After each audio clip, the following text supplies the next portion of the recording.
Muitas vezes encontramos traumas no ventre da mãe. Posso dar inúmeros exemplos. O exemplo de um bebê que não se sente bem-vindo, de uma mãe, por exemplo, que, nossa, está desesperada com essa gravidez e que não está aceitando a gravidez. E esse bebê se sente não bem-vindo, não amado. E às vezes essa mãe não está aceitando pelas condições que ela vive, às vezes pela própria postura do pai da criança, que se fosse diferente, traria uma segurança para essa mulher ali, que a mulher está ali num momento de juventude ou de fragilidade ou de escassez, né, de vulnerabilidade. Algumas mulheres nesse momento se chocam, né, entendem a gravidez como uma tragédia ali naquele momento. E para alguns bebês que estão ali, já às vezes em terceiro mês, segundo mês, quarto mês, você já tem uma consciência ali com percepções de realidade que já programa. Então, a gente precisa desativar o trauma desta fase, porque na verdade ela veio, no final das contas, quando percebe, putz, depois a mãe acolheu, depois as coisas deram certo, assim, numa situação em que depois foi tudo bem, mas o trauma foi ali da gestação, né? Porque se depois foi ruim, então eu tenho trauma de depois. Mas às vezes depois foi tudo bem, mas ainda assim ficou o trauma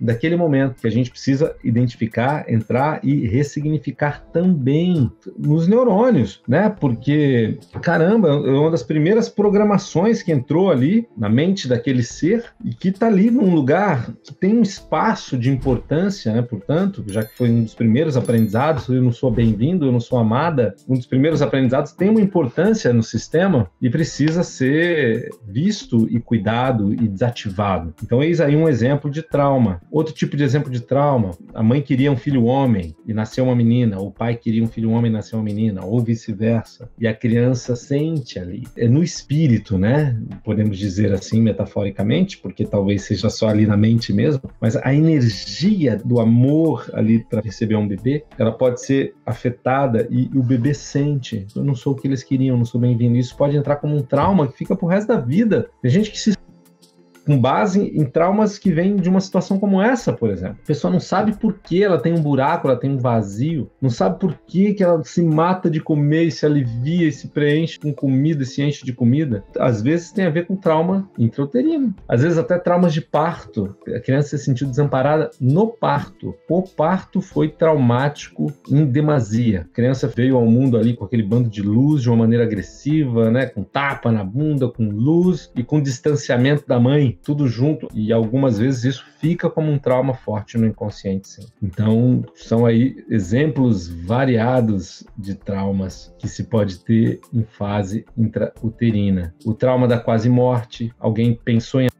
ou tentou, ou um trauma de acidente mesmo, de quase perder a gravidez e o bebê perceber de alguma maneira isso, poderia morrer. Então, tudo isso é trauma que pode desencadear em compulsão alimentar e pode não. Tem gente que não fica obeso, mas que tem uma ansiedade muito intensa, muito medo do que pode acontecer, às vezes desenvolve até síndrome do pânico, porque tem um medo de morrer em excesso por conta de traumas não resolvidos lá do passado, né? E muitas vezes traumas intrauterinos. Então, são causas, sim, da dificuldade do emagrecimento. Traumas atuam gerando forte condição emocional. Os traumas, eles têm um lugar importante no seu psiquismo, compondo o seu todo emocional. Você expressa, você tem um todo emocional consequência de quem você é, do que você viveu, das memórias em atividade dentro de você. E traumas são memórias fortes, são memórias que marcaram profundamente.